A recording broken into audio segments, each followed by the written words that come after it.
I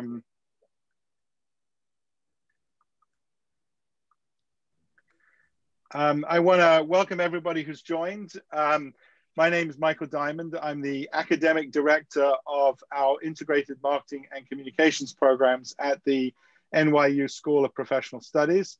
I'm also a clinical assistant professor of marketing here in our community. And I'm absolutely delighted to welcome you to this talk around upskilling your career in the areas of social media and strategic media communications. And I'm absolutely delighted you all chose to join us.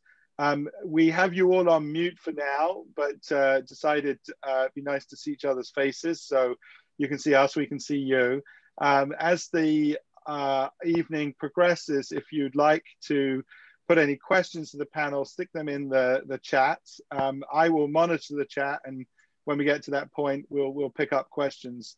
So order of events probably going to be about 35 to 45 minutes of a discussion with our wonderful panel, then some Q&A, and on the half hour, so around 6:30 East Coast time, we'll transition to a discussion about the certificates in the area of social media and strategic marketing communications that the school offers.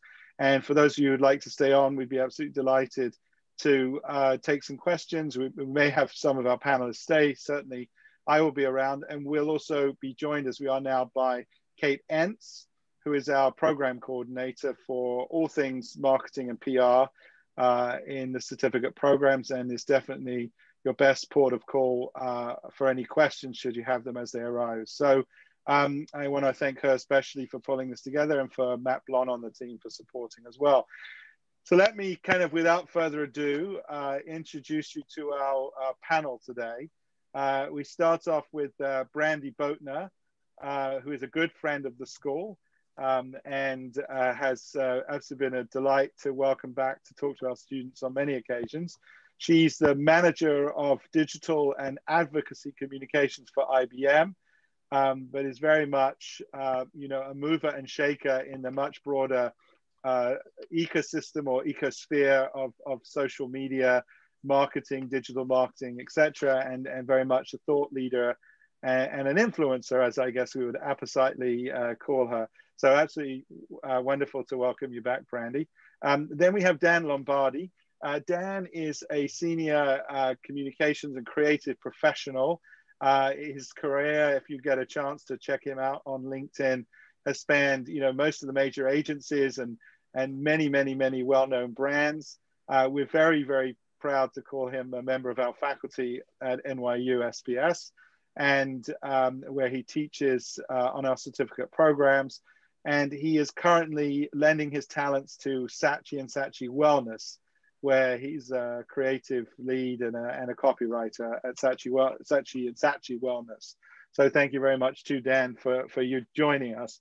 And then finally to Nicole Loha. And Nicole, also a member of our faculty, a digital strategist, a marketing strategist with a very broad scope, AI, digital, social, analytics, a whole host of topics that both she practices and she teaches, also with an interest, a much broader interest, which I hope we'll get some time to talk about, in the climate, a member of the Council of Foreign Relations, where she advises companies on you know, issues of climate change and the communications around that. So very distinguished panel. I'm going to ask them each to introduce themselves a little bit more as we kick off. But you know, that's who we have today. So why don't I start? Actually, I'll ask you, Nicole. You know, we often joke, you know, we didn't wake up in the morning wanting to be a digital media strategist, perhaps. So how did you get here, and you know, what was your journey? And then I'll ask maybe Dan to pick up, and Brandy as well. So. Yeah, of course. Thanks so much for having me. I began my career about 10 years ago, really in, you know, I was fresh out of college, very much one of those digital natives, as they used to call them. A lot of brands that I had been working with in a freelance capacity from a branding perspective in general didn't really understand the use of social media. So I got my start, freelancing with those companies, mostly in the fashion realm. Eventually went in-house at some very luxury fashion companies and beauty companies, and then transitioned, as Michael just mentioned, into the AI space, but more so with how social media and AI can work together to essentially better humanity. From there, I kind of leapt into what Michael had mentioned as well, which is more of the climate change realm, which is where I am now. Fantastic. So, so Dan, you've taken a different path, I have a sense, through your career, and although maybe you've stopped at climate change. I don't know. We've never talked about that before, but tell us a little bit about how you got to where you are, and perhaps reflecting on some of those career twists and turns as well. Yeah, I certainly can refer to my career as a Beatles song, "The Long and Winding Road," which I've taken to get where I am right now. But mine began in Chicago, where I went to after graduating from college as an English major with no marketable skills whatsoever, other than the fact that I could write a little bit and I could solve some problems. And it was there that someone approached me and said, "Why don't you try being a copywriter?" And I said, "Okay, how do I do that?" And they explained to me I needed to put together a portfolio of hypothetical ads, which I did. And this is back in the days of traditional advertising. So it's mostly television, radio, and print pieces. So I was able to get a job at Leo Burnett, which is the largest agency in Chicago, known for brands like all the Kellogg cereals, and they had a lot of characters like Snap, Crackle, Pop, the Pillsbury Doughboy, and even the infamous Marlboro Man to this day. But they were very influential in the day, and I continued in that path, eventually making it to New York, working at some agencies like Saatchi and eventually DDB, which is a major ad agency in New York. There are many years, but during that time, I went from the traditional realm into the digital marketing realm as we went from, our analog world into the digital world. And so I had to learn to shift my skills and shift my experience, eventually going back to school and getting a master's in digital communications from Syracuse just a few years ago, actually. But now, as I'm continuing my career, I'm seeing much more the digital impact that is occurring in the ad industry. So again, happy to be here teaching at NYU and happy to join you tonight. Fantastic, great to hear from you. And probably we'll have you back to do another master's at NYU if you want to add to the list. So sure. Anyway, absolutely delight to have you join us, Dan, and I'm sure along the way you'll share some more stories from Chicago and points further north and west, etc. Brandy, you really have become a life force in this industry and a wonderful, both entertaining and very informative speaker, and obviously engaged in providing direction and strategy to a major company. So how did all that happen? Is that what the young Brandy Boatner wanted to do? It was not what the young Brandy Boatner wanted to do. So first of all, thank you, Michael, for having me. Hi, everybody. Hope everyone's having a good Tuesday. The young Brandy Boatner wanted to marry a football player, specifically someone from the San Francisco 49ers, because I figured, one, he would only be gone 16 weeks out of the year. Two, I could be the president of the Wives and Girlfriends Club, because why wouldn't I be the president of the club? And three, my husband would be a football player.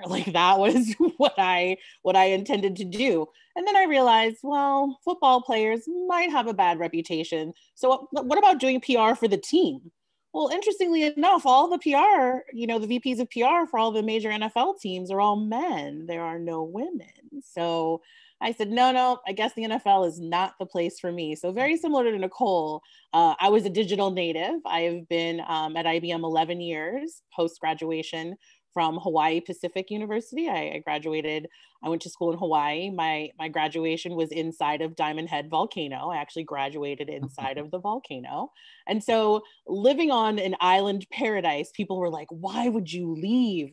And I'm like, PR in Hawaii or PR in New York City?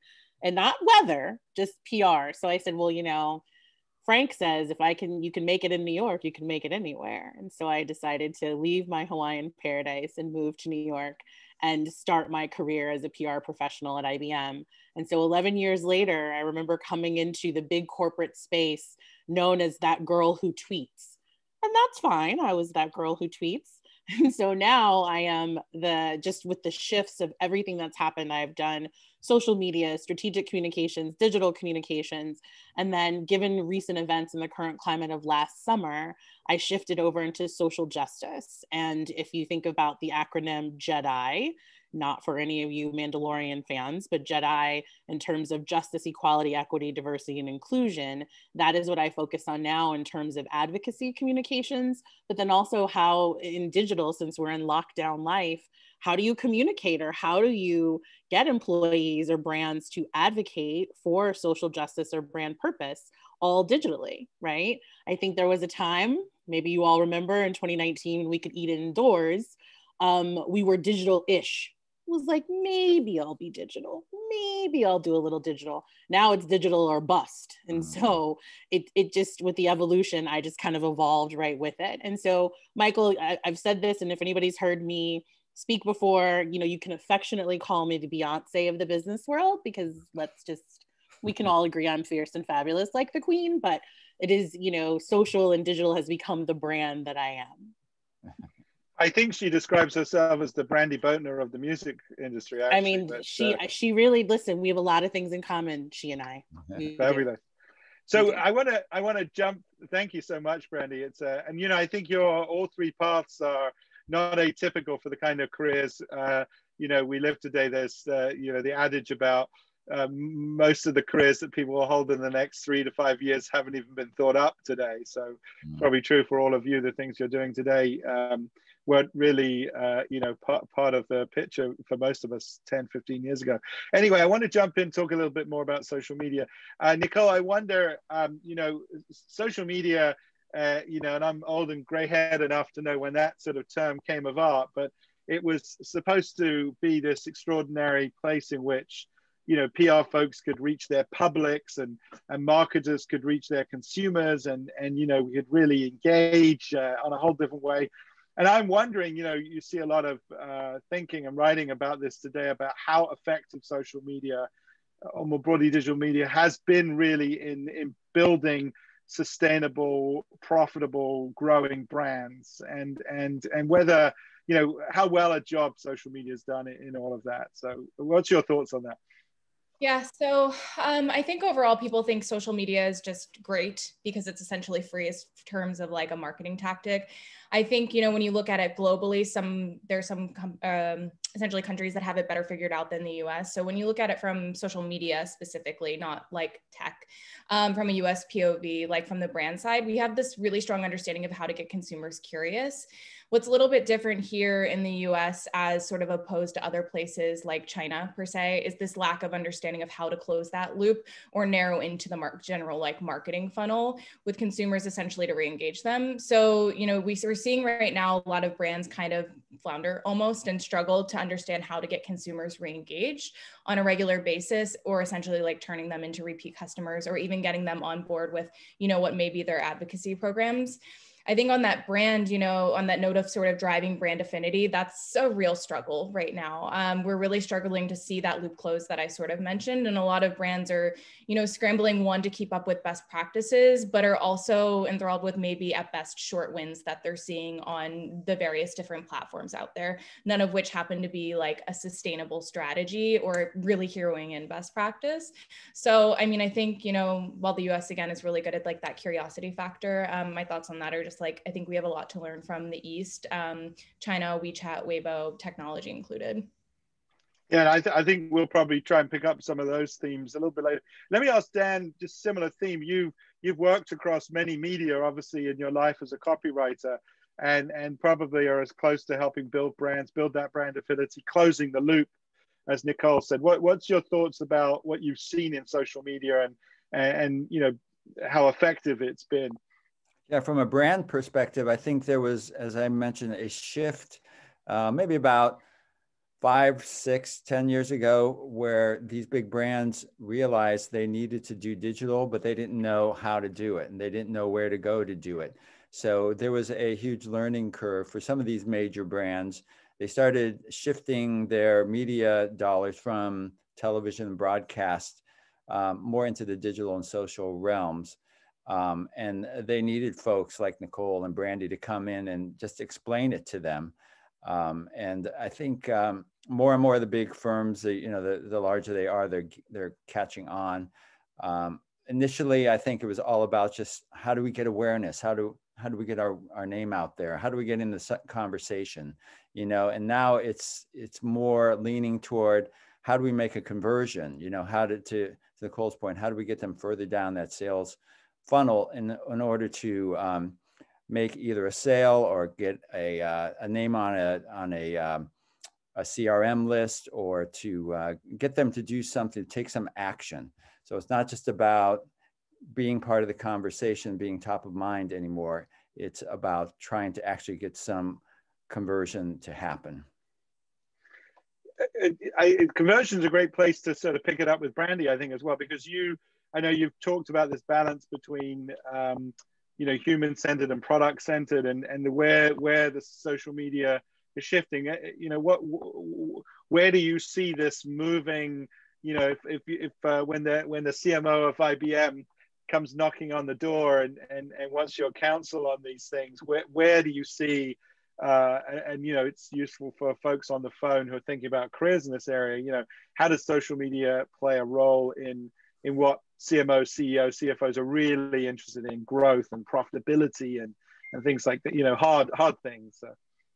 Yeah, no, well, just, kind of to echo the same sentiments of Dan and Nicole, I always say social media, it's funny, when it first came on the scene, everyone's like, we need a social strategy. We need a social strategy. And I would say, well, social media is not a strategy. It's a tactic that you use to support your strategy. No, Brandy, it's a strategy. No, it's not. It's a tactic. And now I say social media really is a skill. It is a skill. And if we look at communications and the art and the science of the skill, it really is talking about conversion. It's posting with purpose to not only meet the person on the other, the receiving end, where they are, but to get them to take an action of some kind to do something. So gone are the days of the fluffy awareness posts.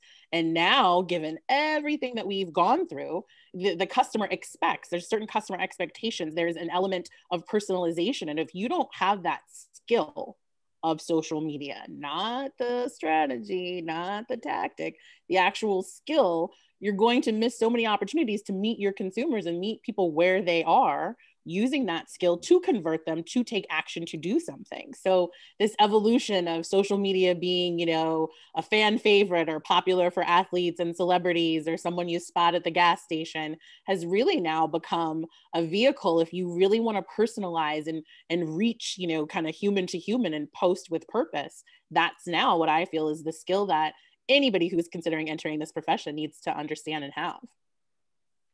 Yeah, well, I love that sense of post with purpose, and I think we'll probably talk a bit more too about the broader sense of purpose, which is beyond just getting some kind of marketing action or sales action. But it probably feel like a bit of a hard pivot, but it's hard not, and I'll stay with you, Brandy, not to talk about social media today, this week, this last couple of weeks, without sort of talking about social media and politics. And I heard one commentator say that Twitter's not the right place for news, that we shouldn't be using Twitter for hard news, that the kind of issues that politicians or social commentators are trying to deal with can't be limited in to 280 characters or 30 characters, whatever it is, and that we're doing ourselves a disservice. So do you think Twitter's or social media is a good place for political debate? Do you think these platforms should be taking sides and banning some people, etc.? How's your feeling about the whether it's a skill, a tactic, or a strategy? How would you frame those questions emerging today? So those are very loaded questions. And so like any good communications professional, I will pivot and give a different answer to that question. I will say, given the current climate, political, social justice, diversity, wellness, health, information, I think that 3 areas have emerged where social media has become even more, I would say, trusted or popular than it was before all of those things happen, whether it be political, whether it be social justice, unrest, what have you. So the 3 areas I feel that social media has emerged is 1, social media for news. With so much happening with the pandemic, with what's going on in my backyard, with just everything in general, whether you're doom scrolling because you just love being traumatized multiple times by reading awful, awful news and statistics, you are still going to social media for those headlines, those things that you can grab onto to say, I know what's going on here. And you're just doom scrolling and you're like, headline, headline, headline, headline. And so you are going there for news. It could be news about COVID. It could be news about politics. It could be news from some political figures sharing their insights, but going to social media platforms for news has fundamentally emerged given the current climate. So that's one area. The second area is social media for comfort. Let's just look at the rise of certain social media platforms. I'm looking at you, TikTok. What are we doing that we're all, sitting at home and, we're feeling isolated, or I want to feel connected, or I can't be on campus, or I can't be with my friends. I'm not at the bar. I'm not at a concert. What should I do? Dance battle. Yeah, that makes some people feel good. I don't know how to do half these dances, nor do I want to do the dances, because when I'm dancing with my friends, I don't want everybody, like, we're not at the club, but people want to use TikTok. They got their parents dancing, but they're using it, to fight isolation and to feel connected and part of this community, to say, oh, I did a dance battle challenge, right? So for comfort. And then finally, just, kind of pivoting off TikTok, social media for fun. We need fun. I think one of the main reasons that John Krasinski's Some Good News was so popular is because with all the bad things happening, we just wanted some good news, right? Just something to just tack on to just be like, oh my God, something positive has happened. Or if I look at what Josh Gad has done with fun, bringing all these reunions, oh my gosh, Michael, I don't know if you've seen some of the reunion casts he's brought back together. First of all, I thought some of these people had left acting. I was like, oh my gosh, where did he find them to bring them back to like talk about? He has had some of the most amazing reunions of people, of shows that we are like long gone. But let me tell you, nostalgia and fun, remembering happy times, we need that. And I'm not just talking about the Fresh Prince. Listen, HBO Max got in on that. Look at who Josh Gad has brought together. Oh my goodness, these people, I can't believe they still look good. These people still look good. But if I look at the ways social media has emerged, I would say for news, for comfort, and for fun. News, comfort, and fun. I love that.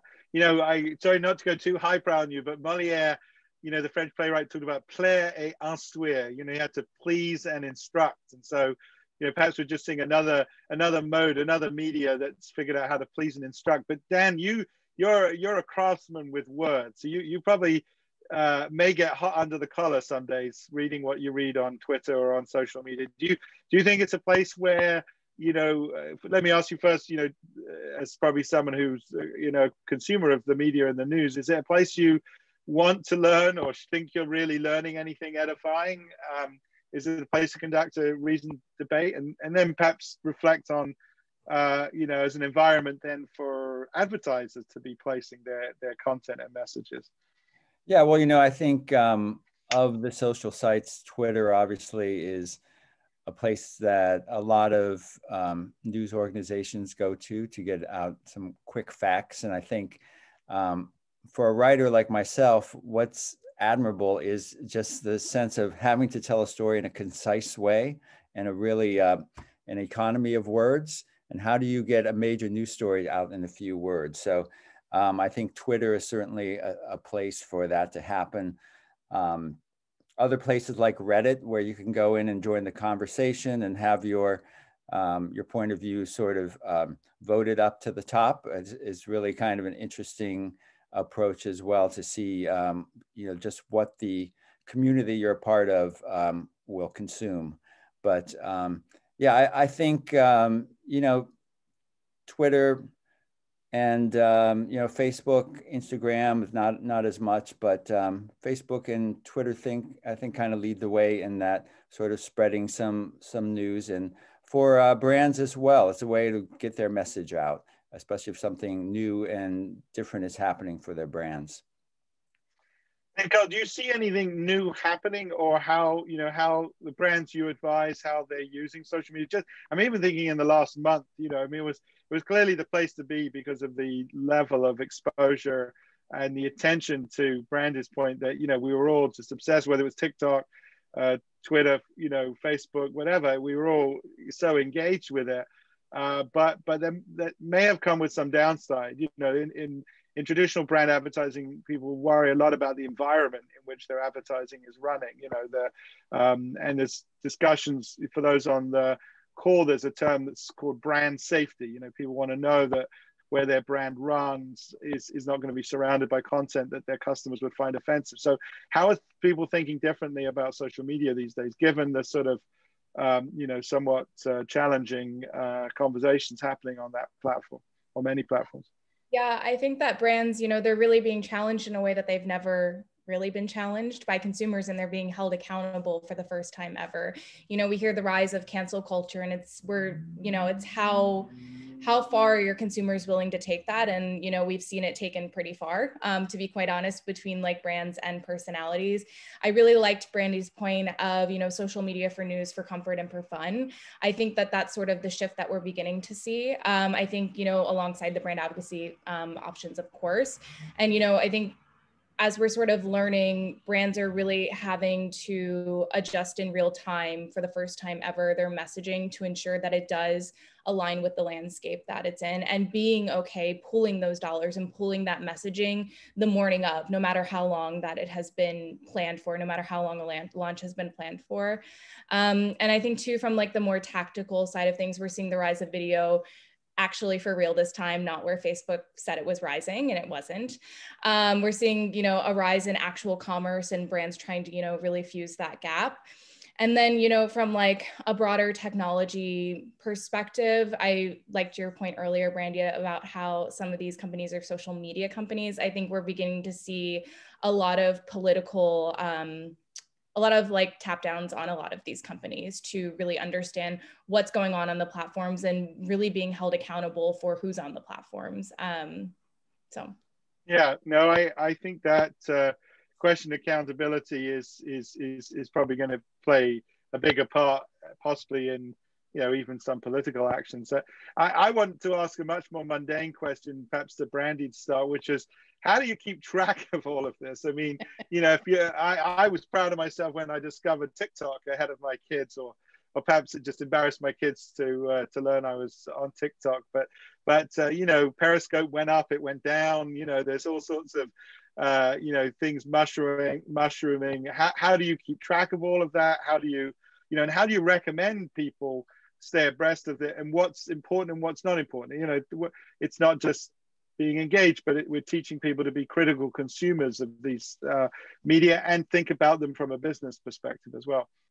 Absolutely. So I would say now many of you might agree and you might have the same problem, but I suffer, Michael, from FOMO, and it is a very real thing. FOMO, fear of missing out. I never want to be the last person to know something, whether it's news, whether it's pop culture. Like, I saw on Instagram, someone hinted that Ben Affleck and Ana de Armas broke up. And I was like, wait, I didn't see it. And I had to go to people. Like, I literally freaked out that I read about it first on Instagram and I did not see it in people or get it in my Twitter alert. But that is a very real thing. Mm-hmm. And so if you suffer from FOMO like me, you always want to know what's going on, especially on social media. And listen, I work at a technology company. Technology evolves daily. We have to decide how we want to show up tomorrow, or what we think the vision of tomorrow will look like. We have to make that decision. And so if you look at some of the platforms, like you said, you're really proud of TikTok and being on TikTok. my latest obsession as it relates today, and I would love to talk to anybody who wants to talk to me about it, is Clubhouse. That is my latest obsession. And I have some reasons I really enjoy Clubhouse, and then I have some reasons I really do not enjoy Clubhouse. But I am obsessed. I'm on Clubhouse every day, all the time. Not all the time because I have a job, but I'm on there a lot, right? I'm also obsessed with Nextdoor. I never talk to my neighbors. I live in New York. Who talks to their like who is going next door talking to neighbors? I don't talk, like you do you, I'll do me. Next door, they have, it's like salacious. I'm reading about things that are happening in the neighborhood. And I'm like, oh my God, somebody's, who's stealing Toyota Camrys outside? Like, that is, I just want to be in the know. And so I think with all of these emerging platforms, you have to determine and set some boundaries as to what you're willing to consume. Where do you want to be? What do you want to know about? You know, again, if I look at Clubhouse, I think it's very interesting, all of the celebrities that are in there, but then I think it's really interesting, all of the non-celebrities that are in Clubhouse and some of the conversations that we're having and some of my colleagues who are in Clubhouse. And so I think in order to keep up or to, you know, just know that the technology is evolving, you have to determine how quickly you want to evolve with it. Yeah, I think that's a fair point. And when you say you, I assume you mean you, the companies you work for, or the agencies Correct. you work with, etc., as well. And maybe, I mean, maybe I'm not sure if you think about it this formally, but perhaps you have some measure in your own head of your fun, comfort, and news. You know, so you're evaluating these different platforms to some extent based on that. Maybe that's too formal. I wouldn't say it's too formal. I mean, I think going back to my original point, you have to meet people where they are, right? Yeah. You've got to meet people where they are. So I know that there is a group of people on Clubhouse.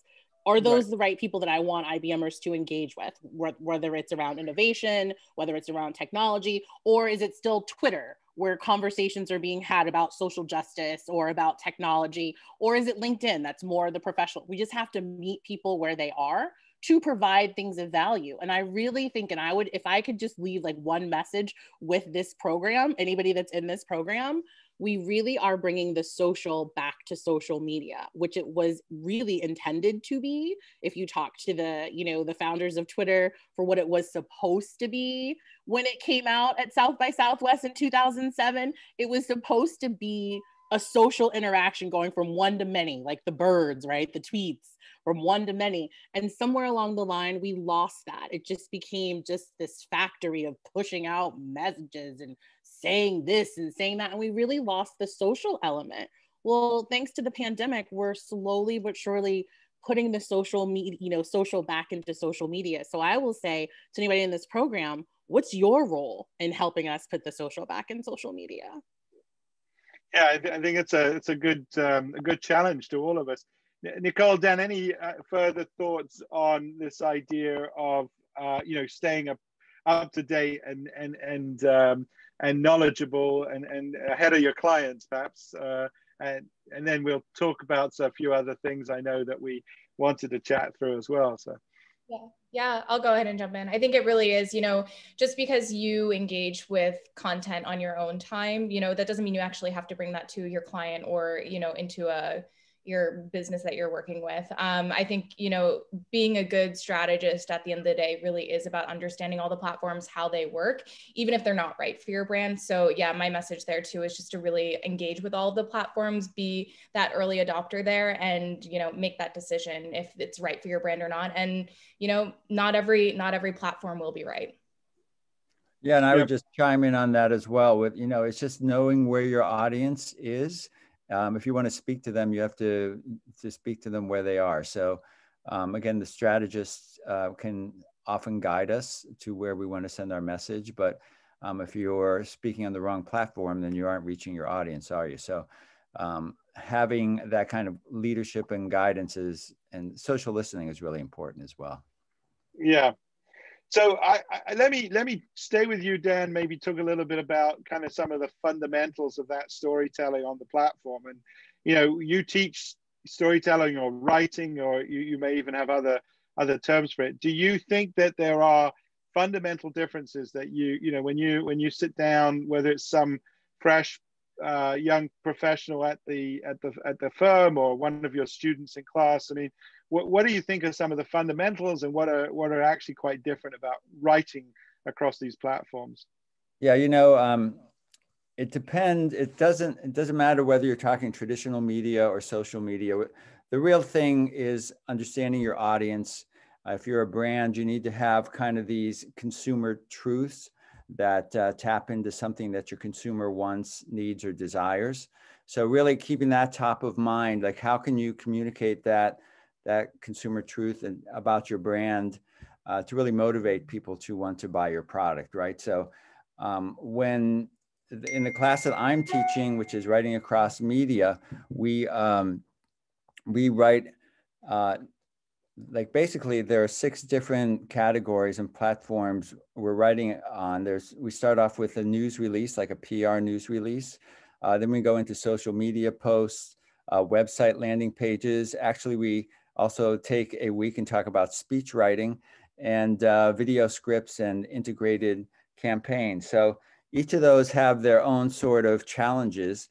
But again, making that one big idea, that conceptual consumer truth is key. And so depending on which one of those types or vehicles you're writing toward, obviously in social media or a social post, you want to be really quick and concise and scannable and communicate your idea in 2 to 3 seconds, perhaps, so you have to understand how to write in a very concise way. But if you're writing a speech, you're writing for the ear, right? So you have to have people being able to, and it could be a deeper message, or it could be a longer form, obviously, but you're writing the way people speak. And then obviously, if you're doing a video script or a television commercial, you're writing for the eye and the ear. So you don't want to overwrite in that case. You want to let the words do some of the talking and show and don't tell. So all of those different media types takes a different approach. But I would say what is consistent overall is just having that key big selling idea that is going to tap into a need that your consumer has. Right, and that's consistent across any media writing. I'm going to stay a little bit actually on this whole topic of skills and what we really think we mean by upskilling, and what kind of skills are missing, arguably, or what kind of skills students should look out for. And then we can come back actually to some questions I had for Nicole. I want to discuss some things with her. But Brandy, you're very generous with your time with students. My sense is you used to travel around the world, and now certainly are probably appearing on Zoom screens around the world. So you've got a lot of interaction with young people studying, or just emerging professionals, young, old, whatever, just people who are entering the industry or retooling, reskilling, upskilling for the industry. What do you think are some of those absolutely core skills that you would want to see, hope to see, that a student presents with, or a professional who's been trained presents with, and what are we perhaps missing a little bit at the places like the university in the courses we teach? Sure. So I'm going to give some examples. I love my 3s, but I am students and emerging professionals. I'm their biggest cheerleader. I talk to students all the time because I remember what it was like. I remember being hungry and wanting to know and just meet people and network. So I would be a complete fraud if I didn't give back to students. And it's funny, I was even before last year, before COVID, I was at Marist. I would go to colleges all over. I mean, literally talk to students from all over. And I happened to be at Marist, and I was literally in a room for about 1,000 students. And I was like, I am your biggest cheerleader. I want you all to get paid. I want you to make money. And a girl raised her hand and she was like, I've never heard like a professional come in here and tell us like, you want us to get paid. She's like, why are you doing this? And I'm like, why am I not doing this? I can't take over the world by myself. I need help. So you all are the next generation. I'm going to cheer you on so that we can succeed together. So I am, for all of you who are in this program, I am your biggest fan. I will fangirl whatever you need. I am here to keep it real and 100. If I look at upskilling and skills that you need that I sometimes think I wish the university would, spend some more time on, one would be what I call, and I've even developed my own program around it, personal branding. I hold a session both within IBM and outside of IBM called Branding with Brandy. I think my parents were on to something, why they named me Brandy. Yes, it came after the song, Brandy, you're a fine girl, what a good wife you'd be. But there's something about the branding with my name that I think that they already plotted out. But you have to understand what you want to be known for or what your brand is when you're in school and when you get out of school, because a lot of people suffer from imposter syndrome, and especially college students get so good at being someone else in college that when they get into the workforce, they don't, who are you? I can't go to bed Brandy and wake up Jennifer. I'm already a lot to deal with and to take. It's exhausting if I have to try to be somebody else. So I think personal branding and how to show up as your authentic self is something we could focus on, especially now in the pandemic. Where are you going? What are you doing? You have nothing but time to work on your brand. You have nothing but time to take branding with Brandy. But my point is, you should work on your personal brand, especially how you show up digitally, when we can go places again. So that's one. So personal branding. Two would be business literacy. If any of you want to work for an agency, a corporation, hell, even a nonprofit, you have got to know the language of business.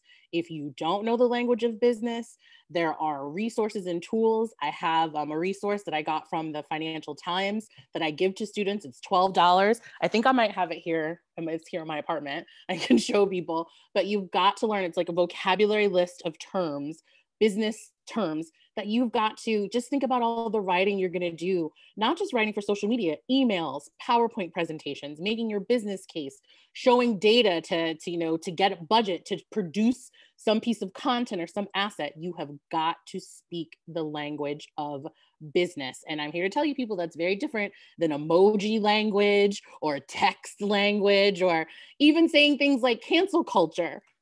Present that in a meeting for a budget review. Well, because of cancel culture, our competitors, somebody like, wait, hold up, time out. What is that? What is cancel? Learn the language of business. And then finally, Michael knows this, I am super passionate about this skill, negotiation. You have got to learn how to negotiate for yourself, for your salary, know your worth, know what you bring to the table, know what your expertise is. And I wish the schools would teach. And I even told you, Michael, I would be happy to teach a class on negotiation skills and how you negotiate. Someone says, oh, I don't have XYZ, but this position, they want to pay me this, but I don't have this. And more often I find, women or girls apologize for lack of skills that they have or might not have. And then guys walk in, oh yeah, I can learn that. I can do that. Oh, no problem. Sure. And I'm like, well, wait a minute. How come the boy walked in that he don't have half but he's willing to negotiate or say he can learn it or upskill quicker. But the girl sitting over there apologizing like she done broke the law. What?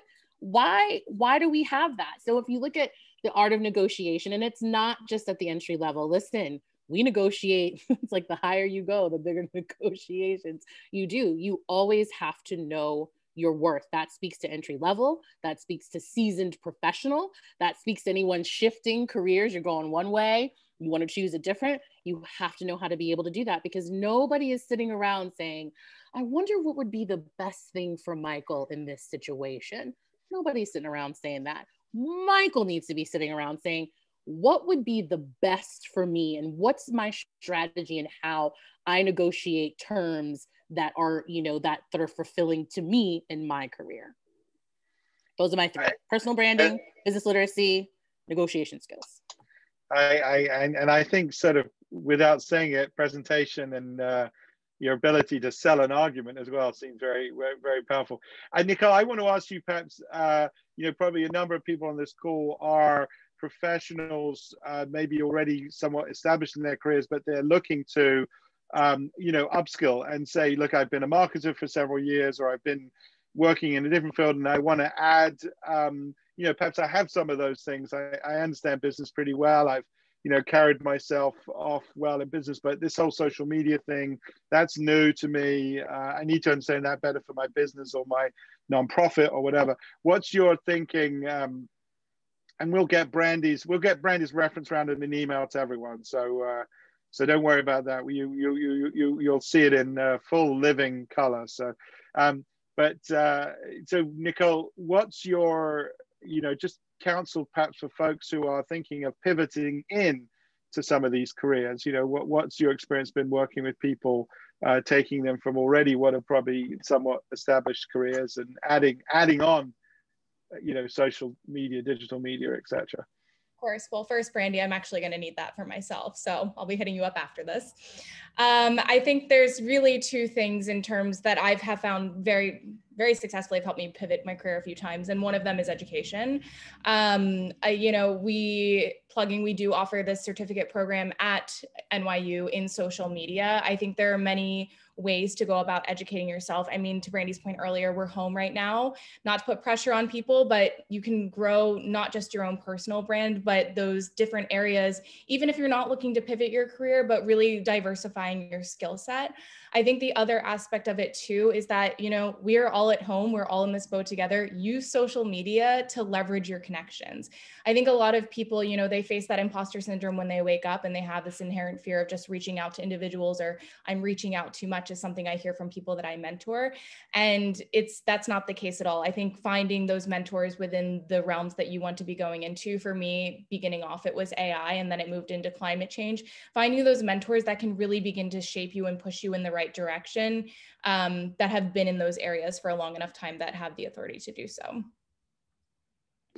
I'm going to open up for some questions, or at least invite folks to write in the chat. I think the chat should be open to everybody. You can start typing away some questions and we'll get some going. I have a few others for the panel, you know, whilst you guys are collecting your thoughts, but please feel free to add things in, and we'll try to address as many as we can. And if we don't, we'll get some answers from the panel that we can add back into a note that we send out afterwards. But Nicole, I wanted to ask you a little bit, you know, I've been thinking a lot about this, and at the school we think a lot about this idea about how powerful a force marketing, PR is generally, social media specifically, you know, in trying to build a just, equitable and sustainable future.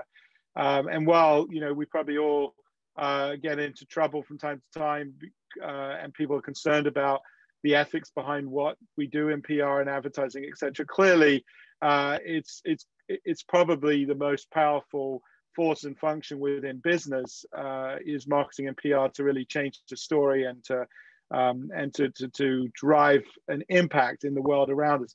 I know you personally have a lot of interest in climate change, and I wonder if you could describe perhaps some of your experience, how people are using social media strategically to really advance, you know, solving, you know, tough world problems like climate change and sustainability, etc. Yeah, so there's this educational component. We saw it with AI, and a lot of emerging technologies kind of face this issue, is that there's a lot of misinformation out there on the internet that can spread very quickly. So, you know, there's this element of education that we're kind of seeing. And then also, you know, we're all at home. So in the last, since I think it's almost been a year now that we've been in lockdown, in the last, you know, almost year, there have been a lot of open source platforms that have sort of led the way for like essentially at-home scientists to join the conversation of climate change. You see this, I think NASA was one of the first like broader technology companies, I guess we use the word technology, companies to sort of co-opt this at-home sort of scientist program, but we're seeing it now, at-home scientists with climate change as well.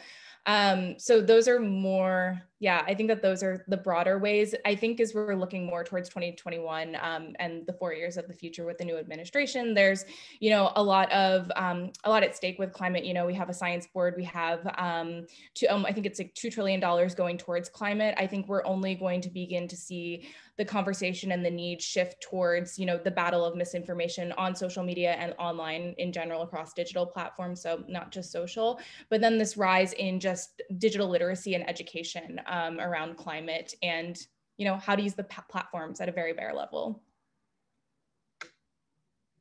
I think this topic of digital literacy actually has come up quite a lot recently, and the notion of digital fluency, etc. It seems to me that, you know, back to Brandy's point about things moving from strategy, tactics to skills, that this digital literacy is almost a fundamental skill now for all of us. You know, it's not, it will be considered the same as, you know, ability to speak and write, and, you know, it's such a foundational piece of how we communicate and engage with each other. I think it was thoughtful, I think, of you to introduce that idea of literacy in the context.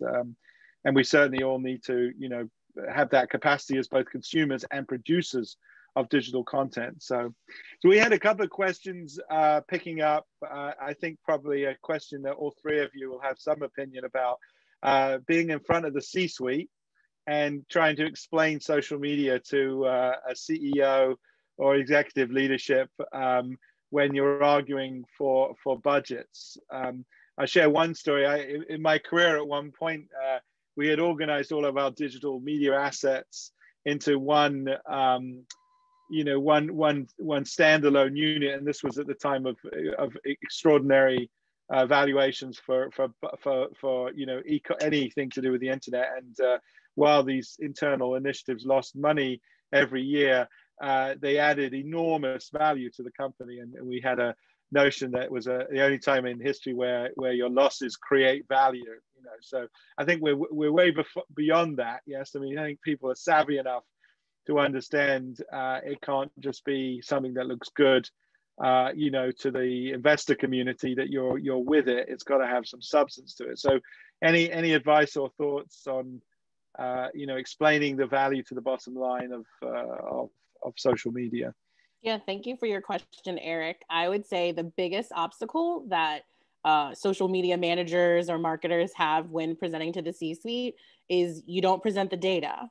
You have got to come with the data, and the ROI to a C-suite executive, it's shifting from the return on the investment, since you're asking for budget, to the return on insight. So if you can show the return on insight with data, and I recommend like a social media dashboard real time, you can build your own, you can use some platforms that'll do it for you. And you take that data to that C-level executive, or you give a presentation and show in real time, here's what our share of voice is, here's what our share of reach, our share of wallet, here's how people are engaging, here's when our engagement rate goes up, here's when our engagement rate goes down. When you position your case for the budget or for the tactics that you are trying to execute via social, but you have it based in data, real-time data, even if you want to show benchmark data like year over year, here's where we are, that's good too. But if you have real-time data, that's even better. But people just love to show up and say, well, we're on Twitter and we got this many followers and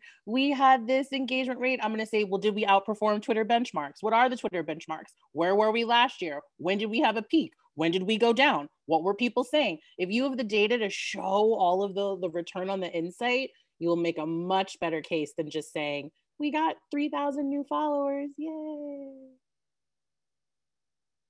Yeah, and I think that relates to your broader question about financial literacy and business. You know, the language of business is the phrase we use at the school a lot. You know, understanding and speaking the language of business is very critical. And I think even in the broader industry, people are worried about, you know, who's really counting success, and who, you know, are we measuring ourselves in a sense of what we're delivering? Nicole, I wonder if you could pick up on that a little bit, but also we could start to pivot on this idea of sort of finding your voice as a social media commentator or someone active in social media. There's so much content. There's so much, you know, so many people blogging. You know, how do you get through that moment of feeling like you're an imposter or you have nothing to add, etc. You know, so.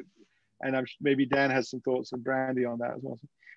Yeah, so I think the point of having that data for your brand is really important. To Brandy's point, I also think knowing the competitor landscape is also really important.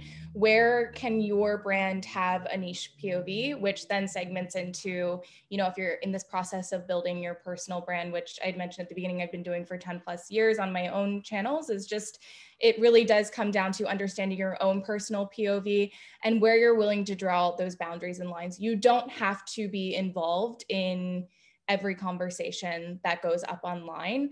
But when you do get involved, I mean, you're going to be held accountable. So that's just my one personal take there. There's a lot of social justice issues that are being talked about online. So if you're willing to engage yourself in those conversations, you also should be willing to be held accountable and have an actual conversation. We're no longer at a point in social where commentators can just throw things at the wall. We're now entering this two-way street of conversation. Which I think speaks to this question of authenticity, this question of trust, etc. Yes.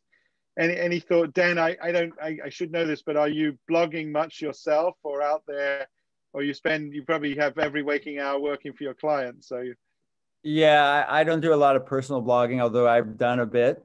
But I think it's from a social responsibility standpoint, it's really important for brands to be careful and to choose wisely when they decide to take a stand. So I think that's what I would recommend to my clients: just be very careful when you tread into those waters, because as Pepsi found out, you could come into some really dangerous areas if you aren't careful.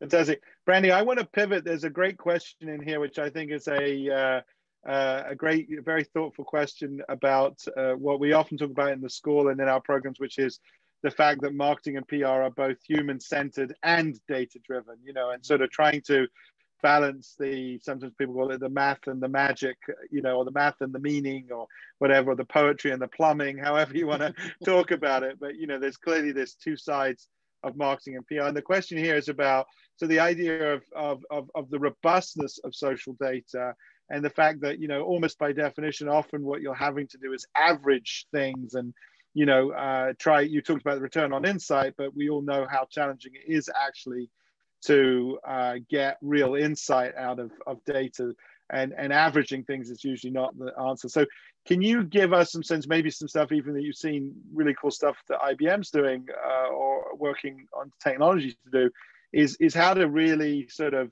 eke out those insights, to be more discriminating in your analysis, leveraging data in smart ways? Yeah, so great question, Giannis. And so two-part answer. One, Nicole mentioned it earlier about AI. If you look at artificial intelligence and the capabilities to be able to assess data very quickly and to tell you which data you should keep or not keep based on what the AI, what the algorithm is what you put in and what it's feeding back out, I think is extremely critical in terms of any kind of data analysis that you're doing. If you have access to AI tools, like IBM, but if you don't, but any other AI tools, I would highly recommend you use them for that very thing, the robustness of the social data. How do you like get all of that into one place and be like, all right, I need these 5 things. AI can help you, segment and pull out what you need and what you don't need. Separate to that, my other second part of that answer is something I spoke about in November to AMAC, the Association of Measurement, around dark data and the emergence of dark data, and how we really need to get better at embracing dark data. And by dark data, I mean things very similar to what you said: opinions captured in polls, text messages, emojis. You all realize the reason why Apple adds more emojis, this last go round, they added a flamingo.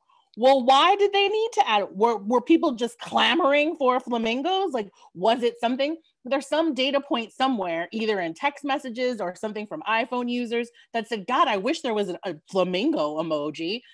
All of these things constitute as dark data. It's the data you can't see, right? It's not the tweets, it's not Facebook. Again, the text messages, the emojis, the opinions on polls, various, intranet sites that you can't access, networks, secret networks, or what have you. What are you doing about dark data? Some people are like, well, wait a minute. Do I have dark data? 1000%. All of you have dark data of some kind. Your organizations has dark data of some kind. You're not using it. Old emails, right? People who've left the company. There's so much dark data that we are not accessing. So I would say, Giannis, to You know, how do you deal with it? AI is one way to deal with the robustness of data. And then educating yourself on dark data to know what to look for so you can shine a light and bring that dark data, you know, forward to know what you need and what you don't need to help you, you know, with your business objectives or whatever your goals are, and how data can move that forward. So we're gonna thank you very much. I'm now a little scared about dark data and all the trail I'm leaving, that you all might be figuring that out from my emojis. I promise you my choice of emojis are not that subtle, but anyway, I want to thank the panel. I don't want them to leave yet. I want to actually ask you, I'll give you a little moment to think, if you could think of sort of one you know, significant thing you think your prediction for 2021, or some significant trend in the world of social media or digital media more generally, you know, love you if you could share that. And then, you know, after that, you know, we're going to transition directly into a conversation around the certificates. If our panelists can stay with us, that'd be fabulous. If not, you're obviously welcome to do other things. But Kate and I will sort of talk, anybody who's interested more specifically in the 2 certificates that we offer in this area, we'll spend some time with a mini deck and take you through that, and you know, take everyone off mute. You can ask questions directly. But so I gave you about 2 minutes of vamping time there to put you on the spot to ask. I'll start with Dan, go to Nicole, and finish up with Brandy. Dan, any thoughts about big you know, big predictions or things at least that you're watching or you're very curious about for 2021 in this space? I think it's pretty obvious in our world nowadays for big brands that mobile is where a lot of their business should be headed, moving their media dollars away from television and even, you know, some of the owned media into mobile. So doing mobile videos, you see more and more sort of videos and commercials on your phone. So I think that is where you'll see more and more of the media dollars flowing. And Nicole?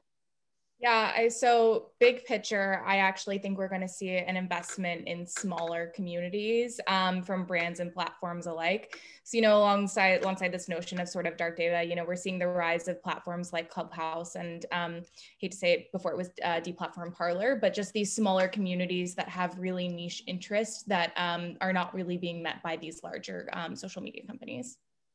So something, you know, the continued nicheification, if such a word exists, of the platforms, which I guess is clearly going to happen. So Brandy, you have the last word on your 2021 predictions, and you have 340 days to get them right or wrong. So over to you. Yeah, I think culture, the role of culture. And so Nicole talked about not only cancel culture, your company culture, organizational culture, how culture is affecting consumers, how culture is affecting content, how public discourse is affecting culture, and what exactly does that mean? Is it corporate culture, agency culture? How do you tell that story? Is it me as a consumer? I'm in a different place. I want an influencer to reach me to a different place. What's that culture look like? I think culture is going to emerge this year. And I would, as you say, I have 340 some odd more days. You're going to start seeing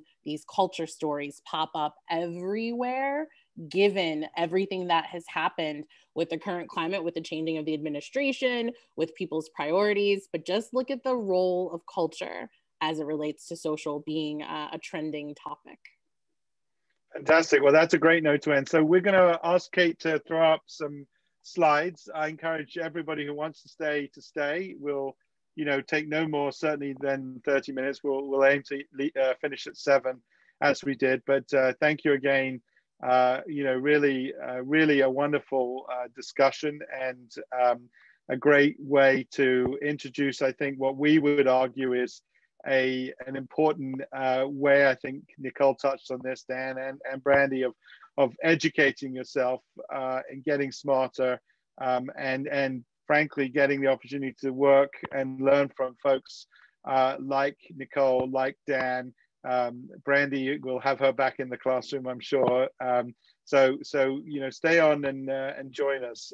Kate, why don't you lead the discussion? And if I guess if you want to come off mute, we can do that, Kate, as well. We can let folks come off mute. Maybe you get a few pages in, and then we can start taking some questions. So.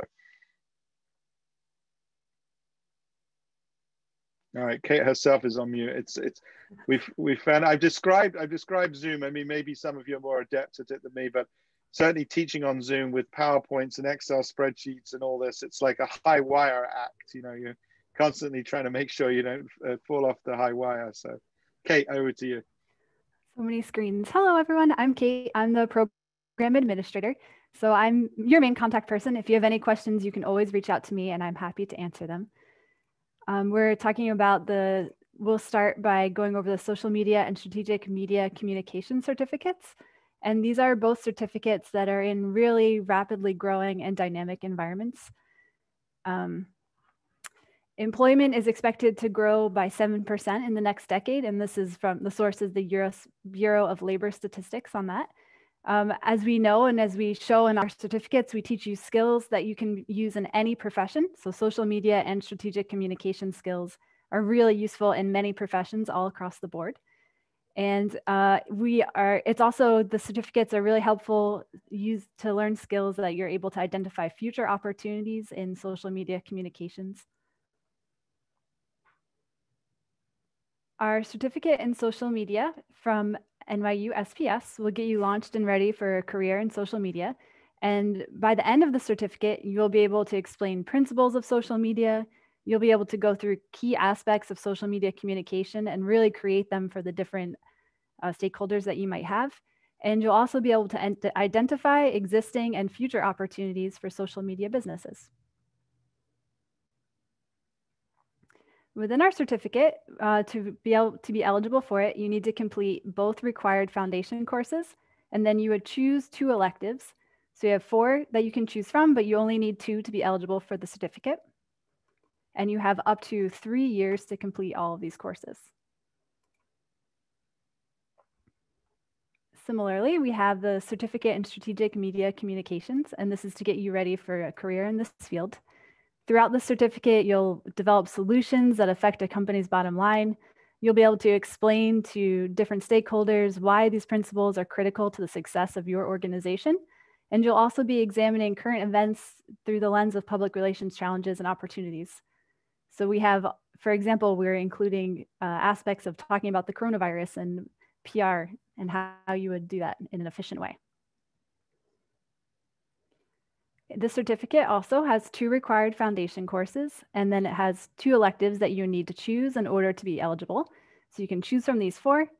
It's also, right now for the next 2 semesters, we're expecting to be entirely online. So all of the courses, like the social media certificate, will be online synchronous or asynchronous. And we have a lot of resources that you can, I'll pop them into the chat in a second, where you can learn more about the different certificates. You can reach out to me and I can connect you with faculty members who will be able to answer any content-specific questions that you might have. And I'll also pop a link in there talking about some of the different benefits that we have for the certificate. So if you enroll, if you declare your candidacy, you get a discount on classes. And you also get different benefits through NYU, for example, access to the NYU library, which is a really great resource. The library alone is worth the price of admission. I have to say, as someone who is a absolute massive fan of our library and the resources, it's an extraordinary resource, including some of the really top business databases and marketing databases. eMetrics, Gallup is in there, Mintel's in there. Just add, all various ad measurement bases. So it's a great resource. So, and I think the distinction Kate's making is, you can take any and all of these courses individually if you want. I mean, they're all available to you to take individually, but, if you follow the program of 2 foundation, 2 electives, then you can walk away and say, I have a certificate in X, Y, and Z from NYU School of Professional Studies. And many people, think that badging and that accreditation, that further accreditation is a very valuable thing for you. Plus, there's a financial incentive to do that. So anyway, let's come off mute if you guys want. I think, Kate, you could take us off mute. You could have dialogues. It looks like our panelists were kind enough to stay on. You know, we can clearly keep that conversation going, but would love to give those an opportunity who are perhaps interested in studying with us a chance to ask some questions. And obviously, if you're a little gun shy, I don't want to speak in front of a group of 50 people or whatever, you know, that's okay too. You can do notes in the chat or send us emails. So we had a question about taking the course anywhere in the world, and yes, you can take it anywhere because for at least the next 2 semesters, the courses will be online. So as long as the time zone difference isn't a problem for you, then the asynchronous course, asynchronous is no time, doesn't have a time attached to it. So you complete the course at your own time and you just have deadlines that you have to meet. And if a course is synchronous, that means you're logging in at a specific time, which will be given to you and is on the website. It's a specific day and a specific time. So you just have to be available then.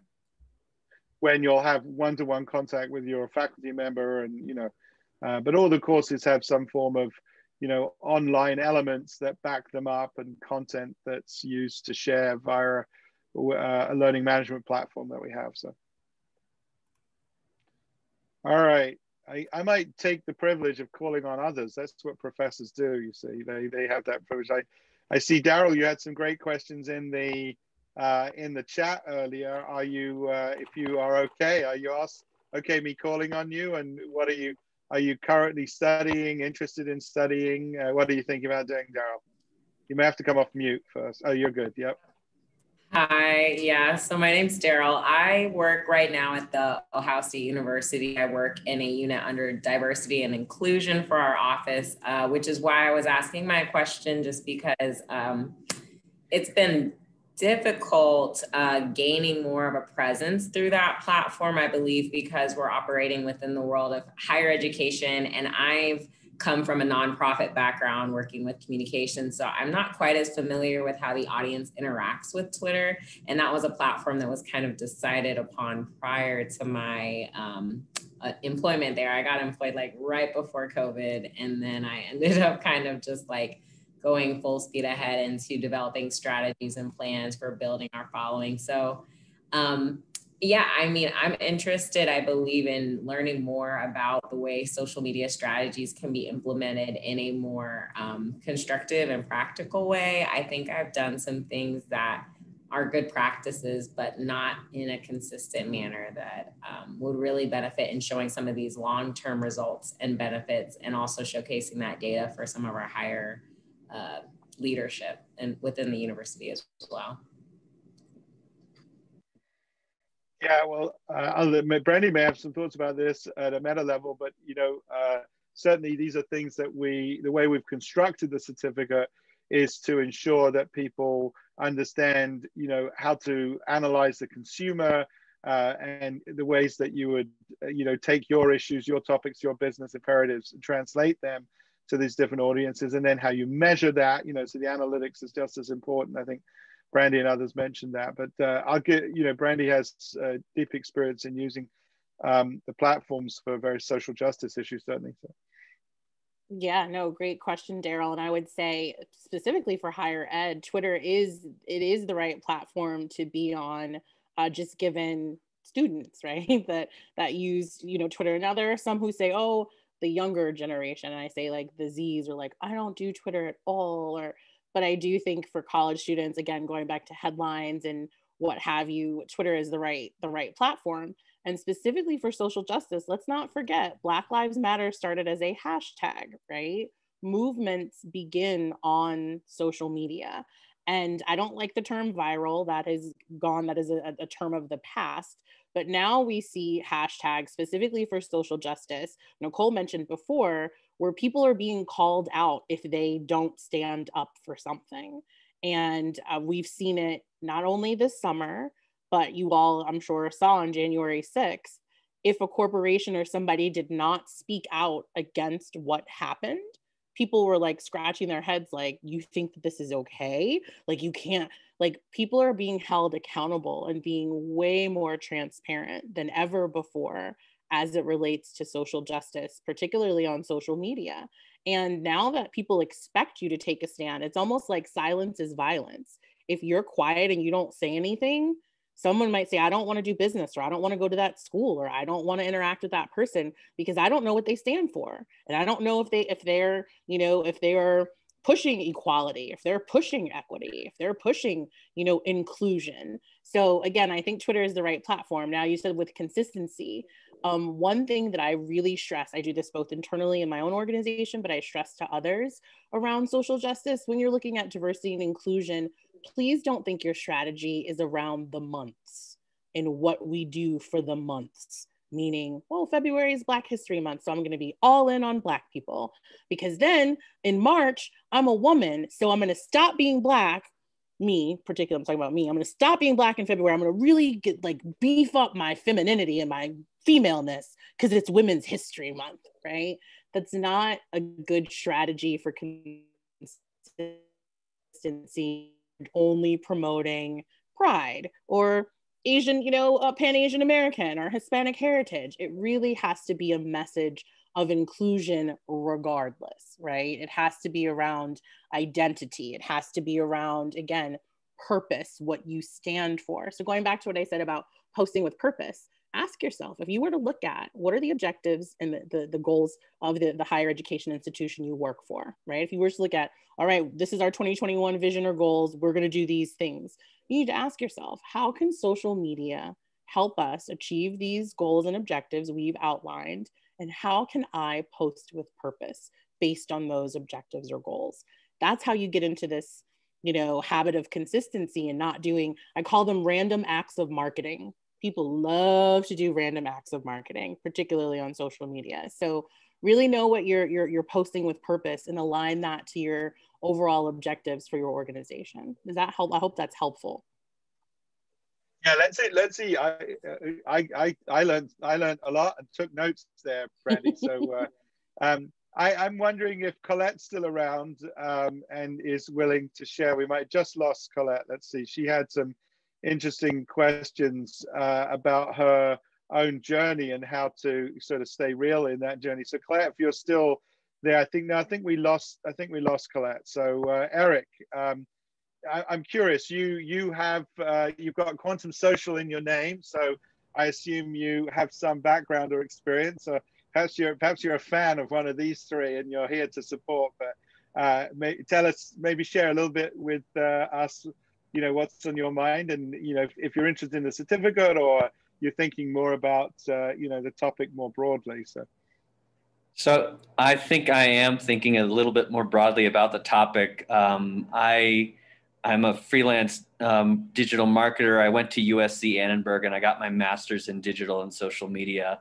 But I heard about this event from a Facebook group and I wanted to come and hear about the insights that the panel had to share.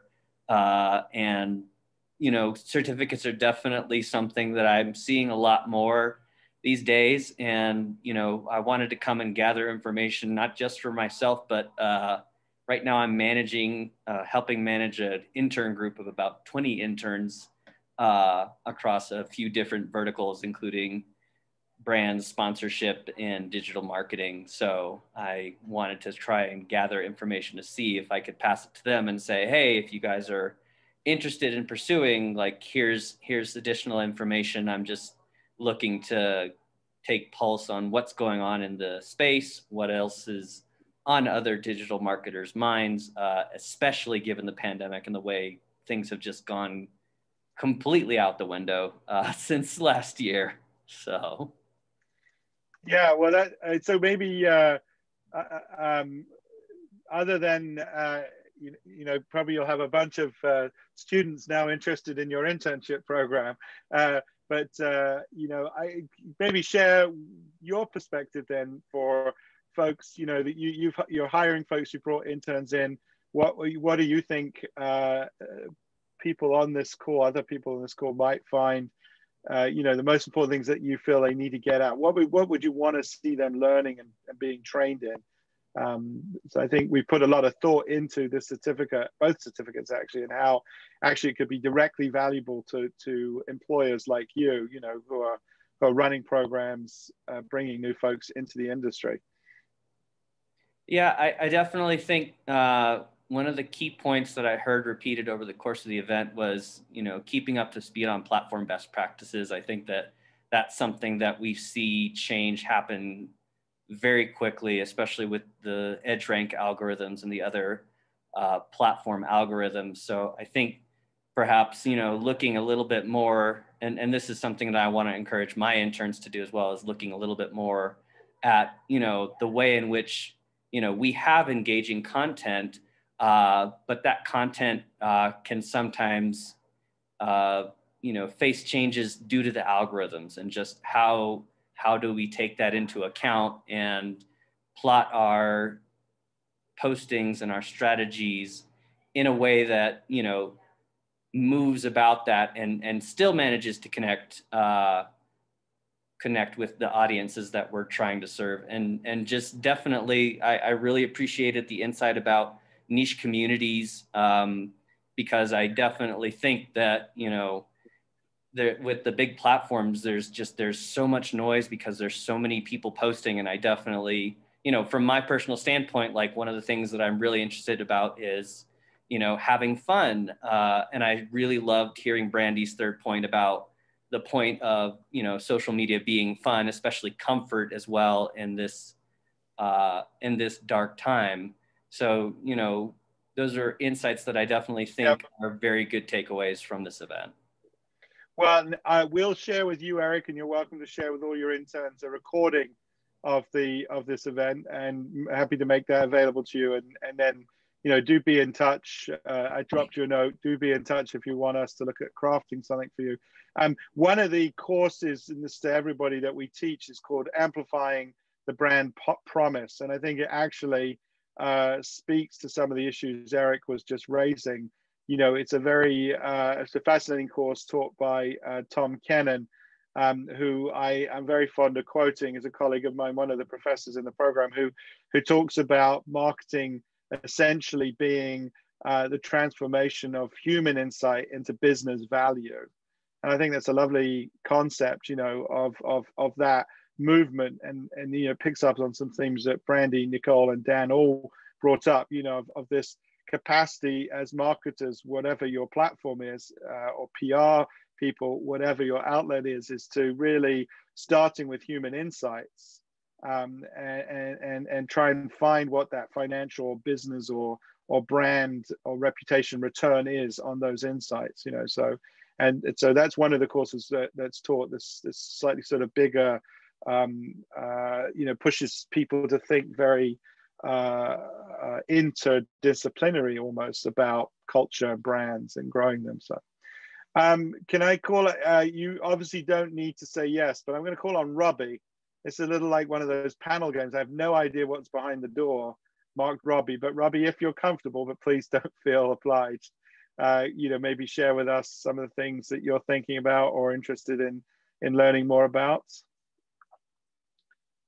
No, Robbie may be on audio only here. So, anyone else? Anybody want to sort of jump in with some questions, either for our panelists, or had some questions about where they are in their career? I think everybody would be more than comfortable, helping folks think through some of these issues.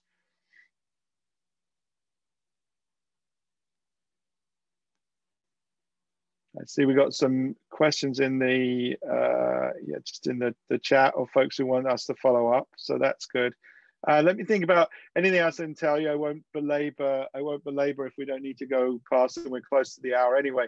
I think that the heart of the mission of the School of Professional Studies is the idea of offering transformational educational experiences in the context of real world application. Yeah, so one thing I feel very comfortable and confident about saying is that our programs are designed by and taught by practitioners, what I call reflective practitioners. Yeah, so if you sit and talk to Nicole or Dan or Tom or any of the other faculty actively teaching in the program, they're people who have taken the time to really stop and think about what they do and how they do it, and how they might teach and share and inculcate that knowledge with others. But we spend a lot of time talking about the knowing what and the knowing how. And the knowing how is really ultimately what's important to you when you're reskilling, upskilling, etc. You know, it's a learning environment. It's academically rigorous, certificates as well as the graduate programs, of course. But you know, we really want to make sure that you learn, and when you graduate, you leave with some tangible skills that you can apply. You know, I used to refer to these when I was at Time Warner for many, many years as, what do I do on a Monday morning? You know, that's to me was wonderful to engage in educational programs, professional development programs, go to wonderful conferences, but 50% of the time you want to be inspired, and 50% of the time you need to know, what do I do on a Monday morning? So our certificates very much are designed to help you figure out what to do on a Monday morning. They're designed to help you pivot from one career to another. They're designed to help you upskill in areas that you might be a bit rusty in or haven't been exposed to. Still, many marketers are transitioning from, you know, things like direct mail or print advertising or TV, and want to get into digital. So, you know, these kinds of courses, there are others, but of course we, you know, are proud of what we've put together at NYU SPS, really help you pivot in these new directions. So encourage you all to reach out. So, all right, I'm going to give everyone back 5 minutes unless there's any additional questions. Kate has put some resources in the chat. For those of you who are very adept, if you click on those 3 little dots down the bottom on the right, you can actually save that chat to a text file. So you don't even have to try and cut and paste and all this kind of stuff. If you click on those 3 dots, you can save that. Now the challenge is finding where it saves on your computer, but it is there. But of course, what we'll do is we'll aggregate some of these comments and see if we can tackle maybe 1 or 2 outstanding questions we didn't get to, and send you all back a note. And Eric and others, anybody who thinks, you know, they might want to, you know, we can come back and talk to a group of interns if you want, Eric, or directly, or we can, you know, engage in any conversations you think would be helpful. I know Kate would be delighted. I would be delighted too. And we can certainly get messages back to Nicole and Dan and Brandy. So, all right, my friends, we're in an auspicious day between MLK and the inauguration. So it's probably as powerful a moment as any in our history, looking back and looking forward.